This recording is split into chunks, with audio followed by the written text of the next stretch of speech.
নমস্কার বন্ধুরা, আমি দেবযানী। আপনাদের চ্যানেল দেবযানী রান্নাঘরে ভিলেজ ফুডে আপনাদের সবাইকেই স্বাগত জানাই। বর্ষার দিনে দারুণ একটা মুখরোচক রেসিপি নিয়ে চলে এসেছি আপনাদের সঙ্গে শেয়ার করার জন্য। আজকের রেসিপি আলুর ফ্রেঞ্চ ফ্রাই। আলুর ফ্রেঞ্চ ফ্রাই আমরা কিন্তু দোকানে কিনে খাই, আর দোকানে কিনে খাওয়ার সময় এমনটাই মনে হয় যদি আমরা বাড়িতে বানাতাম। তবে হ্যাঁ, আপনারা বাড়িতে খুব সহজভাবেই কিন্তু আলুর ফ্রেঞ্চ ফ্রাই বানিয়ে নিতে পারবেন। আর আমি আপনাদের ওই রেসিপিটা খুবই সহজভাবে দেখিয়ে দেবো, যাতে আপনারা কোনো রকম সমস্যা ছাড়াই বাড়িতে একদম অল্প সময়ের মধ্যে আলুর ফ্রেঞ্চ ফ্রাই বানিয়ে নিতে পারেন। আলুর ফ্রেঞ্চ ফ্রাই বানানোর জন্য কিন্তু বিশেষ কোনো কিছু উপকরণ লাগে না। বাড়িতে থাকা কয়েকটা উপকরণ দিয়েই কিন্তু একদম দোকানের মতন করেই আলুর ফ্রেঞ্চ ফ্রাই বানানো যায়। তো চলুন তাহলে শুরু করা যাক ফ্রেঞ্চ ফ্রাই বানানো। আলুর ফ্রেঞ্চ ফ্রাই বানানোর জন্য আমি এখানে বেশ বড় বড় সাইজের 3টে আলু নিয়েছি। আপনারা চাইলে ছোট সাইজের নিতে পারেন, তবে ফ্রেঞ্চ ফ্রাইগুলো একটু লম্বা লম্বা হয়, আর লম্বা লম্বা হলে খেতেও ভালো লাগে, দেখতেও ভালো লাগে। সেই কারণে একটু বড় বড় আলু নেওয়ার চেষ্টা করবেন। তো চলুন প্রথমে আলুর খোসাগুলোকে ছাড়িয়ে নিই। প্রথমে একটা আলুর আমি খোসা ছাড়িয়ে নিয়েছি, আর খোসাগুলোকে বেশ মোটা মোটা করে ছাড়িয়েছি, যাতে একটুকুও আলুর খোসা আলুর গায়ে লেগে না থাকে। তারপর আমি যেভাবে কাটবো ফ্রেঞ্চ ফ্রাই বানানোর জন্য আলুটাকে, সেটা আপনারা ভালোভাবে লক্ষ্য করে দেখে নিন, কারণ কাটার কাছেও ফ্রেঞ্চ ফ্রাইয়ের স্বাদটা অনেকটাই ম্যাটার করে তার জন্য।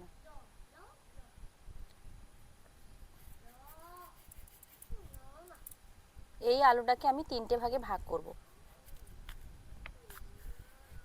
ঠিক এই রকম ভাবে। বড় আলু ভেতরগুলোতে কিন্তু এরকম এগারটুকু থেকেই যায়, ওটা বাদ দিয়ে দেব। এবার ঠিক যেরকম ভাবে কাটবো দেখুন ফ্রেঞ্চ ফ্রাইয়ের জন্য, ঠিক এই রকম ভাবে কিন্তু কেটে নিতে হবে।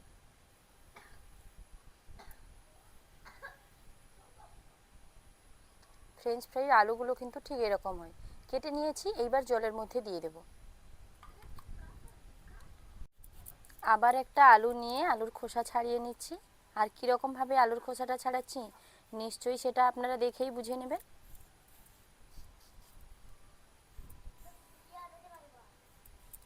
সন্ধ্যায় চায়ের সঙ্গে কিংবা যে কোনো সময় বন্ধুদের আড্ডায় এরকম ফ্রেঞ্চ ফ্রাই বানিয়ে ফেলতে পারবেন একেবারে অল্প সময়ের জন্য। আড্ডাটা একেবারে জমে যাবে, কিংবা সন্ধ্যায় চা খাওয়াটা কিন্তু একদম জমে যাবে। কিংবা হঠাৎ করে বাড়িতে কোনো অতিথি যদি চলে আসে, একদম অল্প সময়ে এটা আপনারা রেডি করে ফেলতে পারবেন। অতিথি আপ্যায়নের জন্য ফ্রেঞ্চ ফ্রাই কিন্তু দারুণ একটা মুখরোচক খাবার।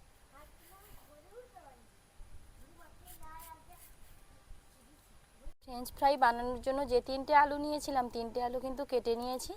জলের মধ্যে আলতো হাতে আলুগুলোকে ধুয়ে নেব। এইবার জল ঝরিয়ে একটা প্লেটের মধ্যে আলুগুলোকে নিয়ে নিচ্ছি। ফ্রেঞ্চ ফ্রাই বানাতে কিন্তু উপকরণ খুব একটা লাগে না, সময়ও লাগে না। শুধুমাত্র কয়েকটা টিপস ফলো করতে হয়। কয়েকটা টিপস ফলো করলেই কিন্তু খুব সুন্দরভাবে ফ্রেঞ্চ ফ্রাই নিজেরা বাড়িতে রেডি করে ফেলতে পারবেন। আলুগুলো একটা প্লেটের মধ্যে জল ঝরিয়ে নিয়ে নিয়েছি। তারপর আমি এখানে একটা কি দুটো টিস্যু পেপার নিয়েছি। প্রথমে প্লেটের মধ্যে পেপারগুলো মেলে দেব। আমি এখানে টিস্যু পেপার নিয়েছি, তার মানে আপনাদের চিন্তার কোনো কারণ নেই যে আপনাদেরকেও টিস্যু পেপার নিতে হবে। আপনারা যে কোনো তয়লা কিংবা রুমাল দিয়েও এই কাজটা করে নিতে পারেন। আমি এই টিস্যু পেপারটা মেলে দিচ্ছি, তার একটাই কারণ, দুটো পেপার দিয়ে দেবো, কারণ আলুর মধ্যে বেশ অনেকটা জল রয়েছে। আলুর মধ্যে যে এক্সট্রা জলগুলো রয়েছে ওই জলগুলো যাতে না থাকে, সেই জন্য প্রথমে টিস্যু পেপার দিয়ে তারপর ছেঁকে রাখা আলু টিস্যু পেপারের ওপর দিয়ে দেব। তারপর ওপর থেকে আর একটা টিস্যু পেপার দিয়ে জলটা ভালোভাবে ঝারিয়ে নেব। জলটা যাতে আলুর গায়ে একেবারে লেগে না থাকে, ওপর থেকে যখন টিস্যু পেপারটা দিয়ে একটু মুছে মুছে ভাব করে নেব, তখন কিন্তু আলুর গায়ে যে এক্সট্রা জলগুলো লেগেছিল ওগুলো কিন্তু আর থাকবে না। ঠিক এই রকমভাবে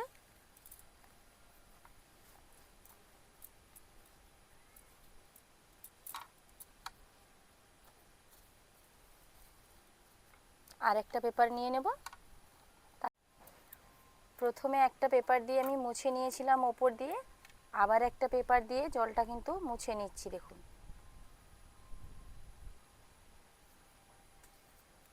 বেশ খানিকটা জল ছিল, আর একবার মুছে নিলেই কিন্তু হয়ে যাবে আলুর মধ্যে থাকা এক্সট্রা জল। আমি কিন্তু আবার একটা আলাদা প্লেটের মধ্যে আরও 2-1টা পেপার দিয়ে আলুগুলো দিয়ে দিয়েছিলাম, যাতে আলুর মধ্যে যে জলটা ছিল একেবারেই না থাকে। মোদ্দা কথা এমনভাবে আলুটাকে মুছে নিতে হবে আলুর মধ্যে যেন একটুকুও জল লেগে না থাকে। খুব ভালোভাবে কিন্তু আলুর জলগুলো মুছে নেওয়া হয়েছে।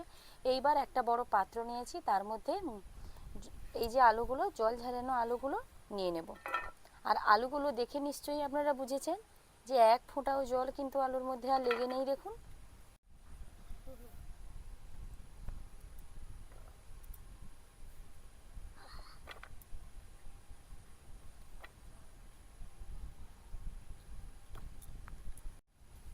এবার যেটা করতে হবে সেটা হলো এই আলুগুলোর মধ্যে দুটো ডিম আমি ফাটিয়ে দিয়ে দেব।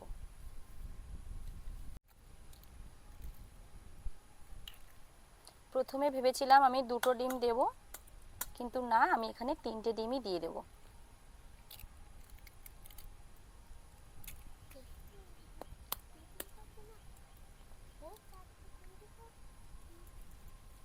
তিনটে ডিম আমি দিয়ে দিয়েছি।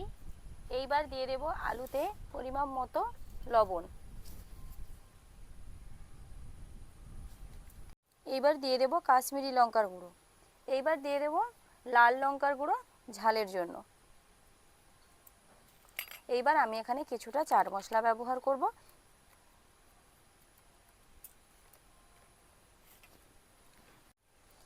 এরপর কিন্তু এখানে যেটা অ্যাড করব সেটা হলো ময়দা। আর ময়দাটা আমি সরাসরি না দিয়ে এই রকম একটা ঝাড়ুনি নিয়েছি, মানে যেটাতে ময়দাগুলো ঝেড়ে ফেলা যায়, সেরকম সুন্দরভাবে এদিক ওদিক দিয়ে চালুনির মধ্যে ভালোভাবে চেলে নিয়েছি। দেখুন, ময়দার মধ্যে যদি কোনো ডলাভাব থাকে সেটাও এই চালুনির ওপর থেকে যাবে, আর ময়দাটা ঠিক এরকমভাবে চারদিকে পড়বে। হাত দিয়ে যদি আমি দিতে যাই কিন্তু এক জায়গায় পড়ে যাবে, খুব একটা চারদিক থেকে ভালোভাবে মিলিয়ে মিলিয়ে পড়বে না। তার জন্য কিন্তু আমি এটা ব্যবহার করেছি। এইবার হাত দিয়ে এটাকে মেখে নেব।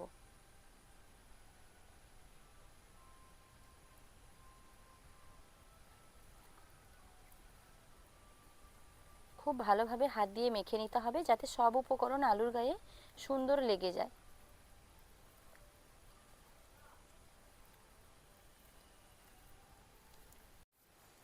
প্রথমে যতটা পরিমাণে ময়দা দিয়েছি, চাইলে আপনারা পরে আরও একটু ময়দা দিয়ে নিতে পারেন। এটা কিন্তু দেখে মাখানোর ব্যাপার রয়েছে, কারণ ব্যাটারটা এমনভাবে মাখাতে হবে যাতে প্রত্যেকটা আলুর গায়ে ব্যাটার লেগে থাকে। ঠিক এরকমভাবে দেখুন। তো আমার ফ্রেঞ্চ ফ্রাই বানানোর জন্য আলুটাকে খুব ভালোভাবে আমি মেখে নিয়েছি। এইবার এটাকে সাইডে রেখে দেব। দিয়ে এদিকে কিন্তু উনুনটা ধরিয়ে নিয়েছি, কড়াইটা বসিয়ে দেবো।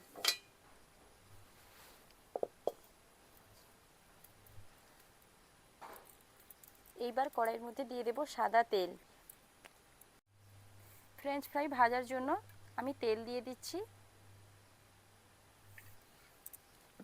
তেলটাকে কিন্তু আমি খুব বেশি গরম করব না। খুব বেশি গরম করলে আলুগুলো খুব তাড়াতাড়ি লাল হয়ে যাবে আর ভেতরটাতে সেদ্ধ হবে না। জাস্ট মিডিয়ামভাবে গরম করেছি। এইবার একটা একটা করে নিয়ে কড়াইতে ছেড়ে দেব। ছাড়ার সময় দেখতে হবে প্রত্যেকটা আলুর গায়ে ব্যাটার লেগে আছে কিনা। ঠিক সেরকমভাবে দিয়েই কিন্তু আলুগুলোকে দিতে হবে কড়াইতে। একে একে বেশ কয়েকটা কিন্তু ফ্রেঞ্চ ফ্রাই ভাজা হওয়ার জন্য দিয়ে দিয়েছি দেখুন। আর এগুলো কিন্তু একটা একটা করেই দিতে হবে। একেবারে ভাবলেন যে একেবারে অনেকগুলো কড়াইতে দিয়ে দেবো, ওরকম করলে কিন্তু হবে না।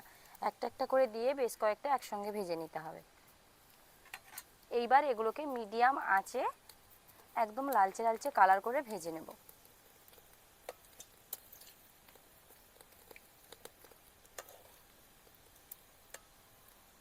একটু উল্টে পাল্টে নিতে হবে, যখন হয়ে আসবে একটুখানি উল্টে পাল্টে নিতে হবে।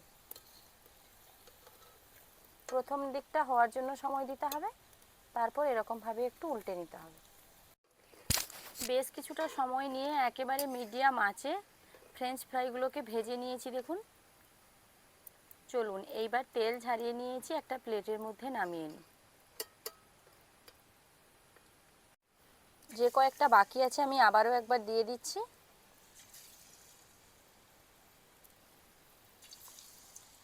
বাকি ছিল একেবারেই কিন্তু সবগুলো দিয়ে দিয়েছি দেখুন।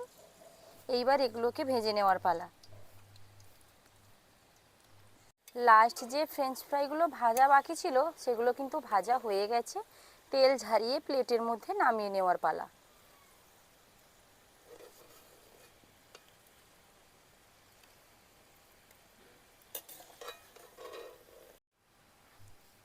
আলুর ফ্রেঞ্চ ফ্রাই একেবারে অল্প সময়ের মধ্যে আপনাদের সঙ্গে গল্প করতে করতে কিন্তু রেডি হয়ে গেল। দেখুন একদম থালাটা ভর্তি হয়ে গেছে।